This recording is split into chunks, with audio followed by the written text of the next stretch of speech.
Task bar क्या होता है, सर्च बार किसे कहते हैं, स्टार्ट बटन कहाँ है, सिस्टम ट्रे कहाँ है, न्यू फोल्डर कैसे बनाते हैं, फोल्डर को कॉपी कैसे करते हैं, दूसरे फोल्डर में पेस्ट कैसे करते हैं, कट कैसे करते हैं,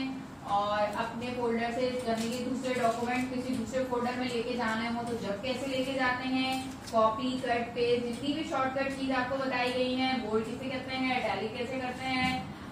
अंडू कैसे करते हैं, डिडो कैसे करते हैं। अच्छा, फोल्डर को पीडीएफ आपने करना है, अपने काम को पीडीएफ चेंज करना है, वो कैसे करते हैं, इन पेज में पीडीएफ कैसे चेंज करना है, प्रिंट किस तरीके से निकाला जाता है,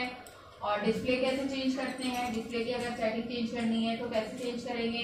ब्लूटूथ की सेटिंग कैसे करेंगे, ब्लूटूथ अगर करना है तो आप लोग को उसको मुझे करके दिखाना होगा, वायु में अगर आपसे कहूंगी तो आप अपने मोबाइल से कोई भी पेयर बना के ब्लूटूथ करके दिखाएंगे। हॉटस्पॉट कैसे कनेक्ट किया जाता है, ठीक है। और उसके अलावा इनपुट डिवाइसेस क्या होती हैं, आउटपुट डिवाइसेस क्या होती हैं, इंटरनेट पे जो आपने कुछ सीखा था, जैसे फेसबुक का पेज बनाया था तो उसी में आप लोग को कुछ चीजें लिखवाई थी, पॉइंट्स लिखवाए थे, तो किस तरीके से बनाया जाता है, ठीक है। एमएस वर्ड के ऑप्शन पूछ सकती हूँ, एक्सेल के ऑप्शन सारे आपको डीपली बताए हुए वो पूछ सकती हूँ, इन पेज के कोई भी ऑप्शन आपको पूछ सकती हूँ, मास्टर बटन क्या होता है, ग्राफिक टूल्स क्या होते हैं, कौन सा टूल क्या काम करता है, ठीक है। फोन कैसे तब्दील किया जाता है, पेज का कलर कैसे तब्दील किया जाता है, पेज का बॉर्डर कैसे तब्दील किया जाता है, फाइंड और रिप्लेस एमएस वर्ड में क्या होता है, ठीक है। टेबल कैसे बनाते हैं, टेबल के अंदर लाइन को इंसर्ट करना है, डिलीट करना है, वो कैसे